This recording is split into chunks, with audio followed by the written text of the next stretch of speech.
رنجو غم مٹانے والے آقا رسول خدا احمد مجتبی صلی اللہ تعالی علیہ وآلہ وسلم نے فرمایا، جو مجھ پر ایک مرتبہ درود پاک پڑھے اللہ پاک اس پر 10 رحمتیں نازل فرمائے گا۔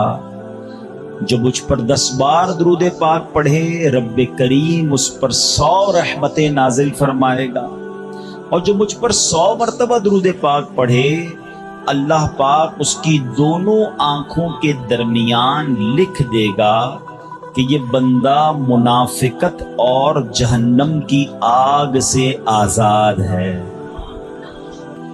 سبحان اللہ۔ نام حضرت پہ لاکھ بار درود، نام حضرت پر لاکھ بار درود، بے عدد اور بے شمار درود ہم کو پڑھنا خدا نصیب کرے، دم بدم اور بار بار درود۔ مومنوں آپ پر پڑھے جاؤ با ادب اور با وقار درود۔ جو محب نبی ہے اے کافی، جو محب نبی ہے اے کافی، چاہیے اس کو بار بار درود۔ ذرا غور کیجئے کہ 100 بار درود پاک پڑھنے میں وقت ہی کتنا لگتا ہے، انعام کتنا بڑا ہے کہ اس کی دونوں آنکھوں کے درمیان یہ لکھ دیا جاتا ہے کہ یہ بندہ منافقت اور جہنم کی آگ سے آزاد ہے۔ الصلاۃ والسلام علیک یا رسول اللہ، یہ بھی درود پاک ہے۔ صلی اللہ تعالی علی محمد صلی اللہ علیہ وسلم، یہ بھی درود پاک۔ آپ اگر شارٹ سے مختصر سے درود پاک پڑھنا شروع کریں تو غالباً 15 سے 20 منٹ میکسیمم آپ کے 100 درود پاک پورے ہو جائیں گے، اور انعام اتنا بڑا۔ میں چوٹ کرنے کے لیے کہتا ہوں، اگر ہمیں یہ کہا جائے کہ جناب 100 بار جو درود پاک پڑھے گا اس کو 10,000 روپے ملیں گے، بندہ کہے یار 15 منٹ میں 10,000 روپے، 1000 بار درود پاک پڑھے گا تو 1,00,000 روپے ملیں گے۔ سبحان اللہ۔ اب دنیا کا اگر کوئی انعام اعلان کر دیا جائے تو سارے ہی لوگ اسے کرنے کے لیے تیار ہو جاتے ہیں۔ یہ آخرت کا کتنا بڑا انعام ہے، ہر درود پر 10 رحمتیں۔ آپ یقین کریں کروڑوں روپے خرچ کر کے بھی ایک رحمت نہیں خریدی جا سکتی، اللہ نہ چاہے جس پر رحمت، کون رحمت لے سکتا، مگر درود پاک سبحان اللہ ہر درود پر رحمتیں برس رہی ہیں۔ اس وقت جو حالات چل رہے ہیں، معاملات چل رہے ہیں، ہم سب چاہتے ہیں ہماری بھی حفاظت رہے، ہمارے بچوں کی، ہمارے کاروبار کی، ہمارے گھر بار کی حفاظت رہے، ہم سفر پر جائیں تو خیر سے جائیں، واپس بھی خیر سے آئیں۔ تو سبحان اللہ مجھے بتائیے جس پر رحمت الہی برستی رہے تو اس کی کیسی حفاظت ہو جائے گی؟ تو گھر سے نکلے تو درود پڑھیں، سفر میں درود پڑھیں، بچوں کو کہیں کہ وہ گھر پہ درود پاک پڑھیں، تو انشاءاللہ یہ سارا رحمتوں کا حصار جو ہے ہمارے ارد گرد رہے گا۔ اللہ مجھے بھی اور آپ کو بھی کثرت سے درود پاک پڑھنے کی توفیق عطا فرمائے۔ آئیے مل کر محبت کے ساتھ بآواز بلند درود پاک پڑھ لیں۔ صلو علی الحبیب صلی اللہ تعالی علی محمد صلی اللہ علیہ وسلم۔ نبی کی شان میں ہو جس قدر درود پڑھو، محبوں پاؤ گے جنت میں گھر درود پڑھو، 1000 درد کو یہ ایک دوا کفایت ہے، 1000 درد کو یہ ایک دوا کفایت ہے، جو پیش آئے ذرا بھی خطر درود پڑھو۔ ایک بار پھر درود پاک پڑھ لے۔ صلو علی الحبیب صلی اللہ تعالی علی محمد صلی اللہ علیہ وسلم۔ میرے پیارے اسلامی بھائیو، علامہ ابن حجر رحمت اللہ تعالی فرماتے ہیں درود پاک ایک نیکی نہیں ہے۔ سبحان اللہ، ہم درود پڑھتے بعضوں کا سمجھتے ہیں ایک نیکی کمال، یہ کئی نیکیوں کا مجموعہ ہے۔ درود پڑھنے سے ایمان تازہ ہوتا ہے، یہ ایک نیکی۔ درود کی برکت سے نبی پاک علیہ الصلوۃ والسلام پر یقین بڑھتا ہے، یہ دوسری نیکی۔ درود پاک پڑھنے میں تعظیم مصطفیٰ ہے، رسپیکٹ آف رسول اللہ صلی اللہ تعالی علیہ وسلم ہے، یہ تیسری نیکی۔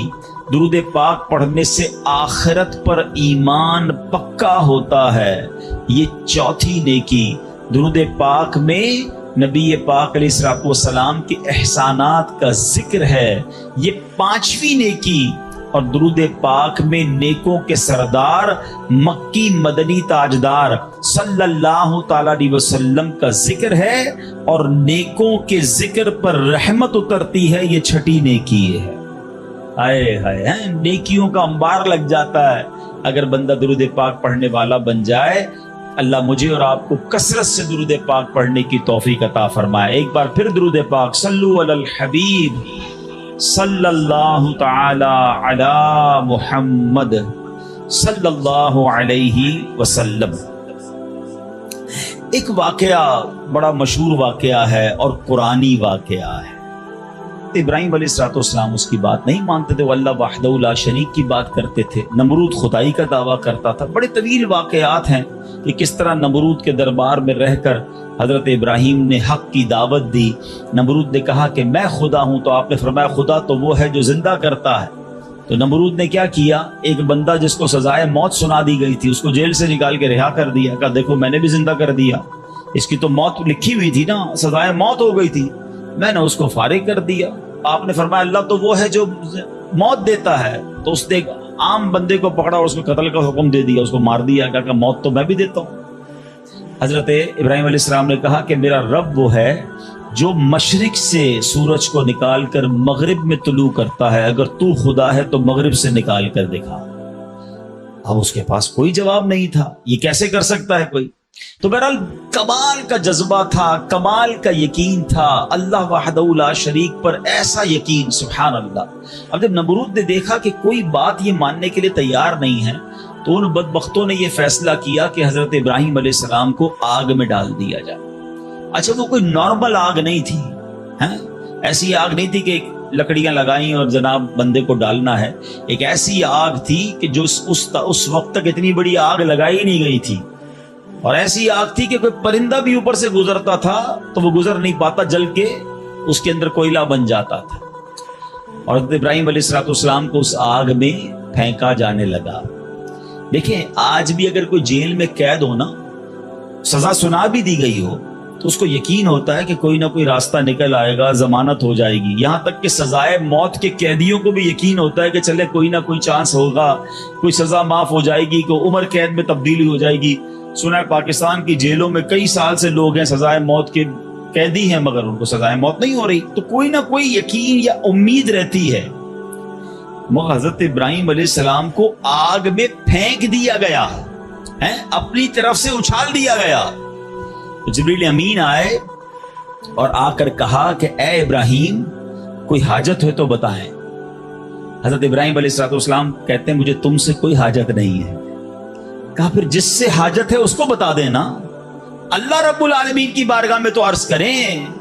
تو آپ نے کہا حسبی من سؤالی علمہ بحالی، اے جبرائیل میں کس حال میں ہوں میرا رب کریم جانتا ہے، اس کا جاننا میرے مانگنے سے بہتر ہے۔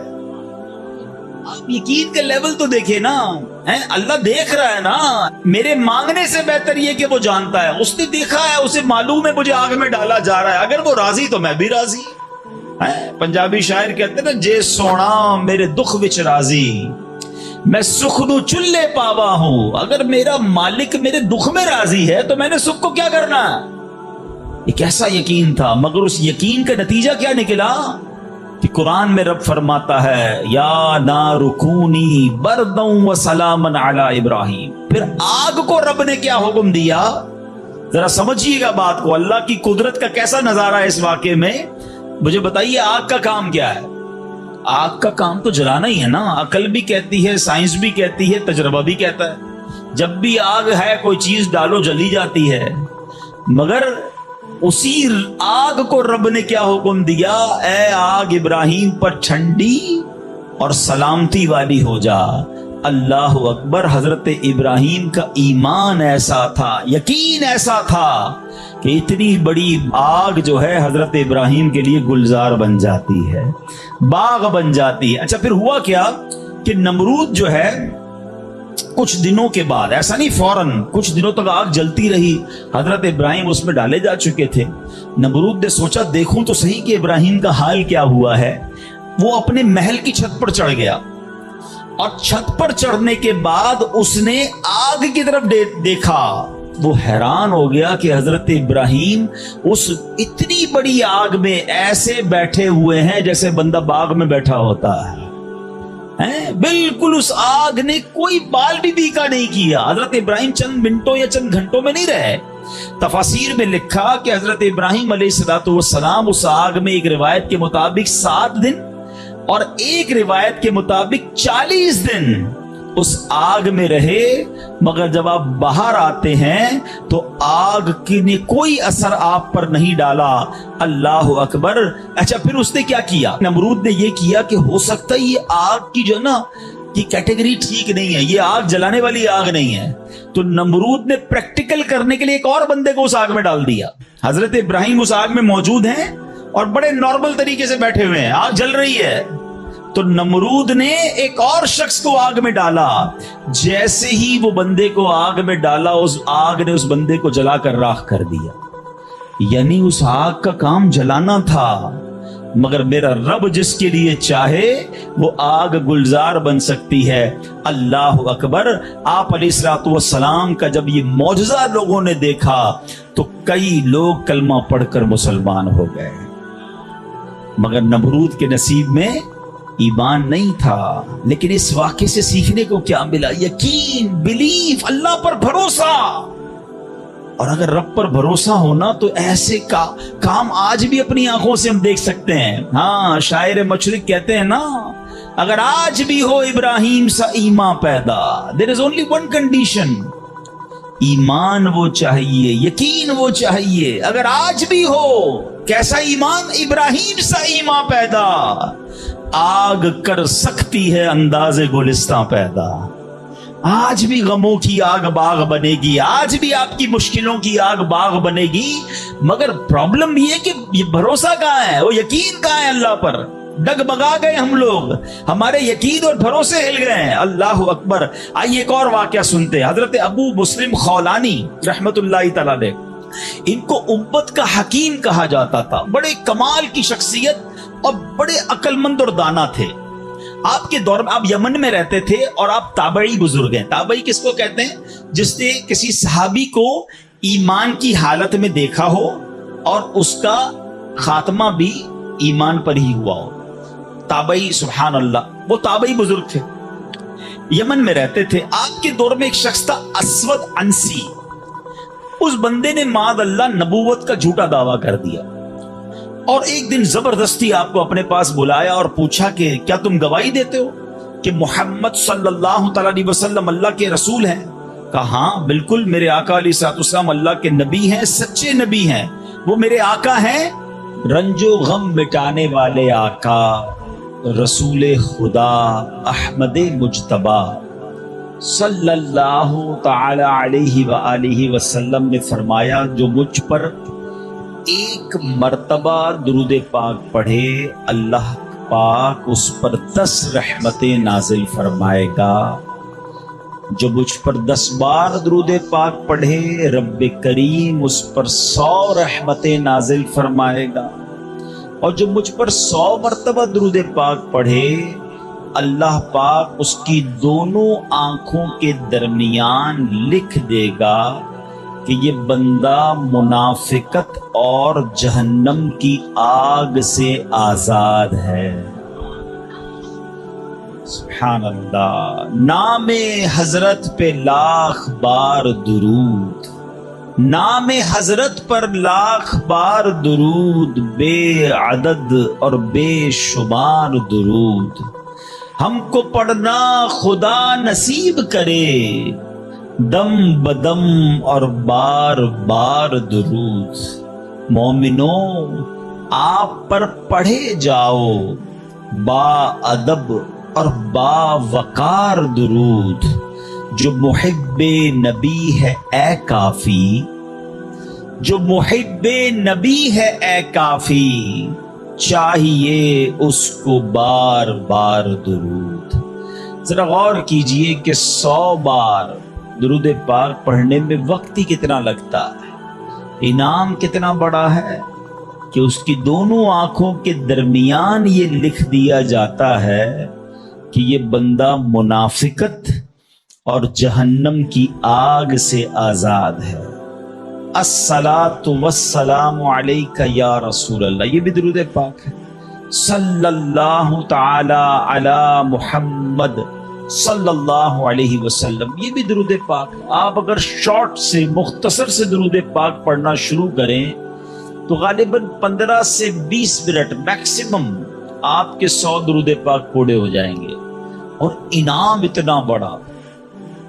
میں چوٹ کرنے کے لیے کہتا ہوں، اگر ہمیں یہ کہا جائے کہ جناب 100 بار جو درود پاک پڑھے گا اس کو 10,000 روپے ملیں گے، بندہ کہے یار 15 منٹ میں 10,000 روپے، 1000 بار درود پاک پڑھے گا تو 1,00,000 روپے ملیں گے۔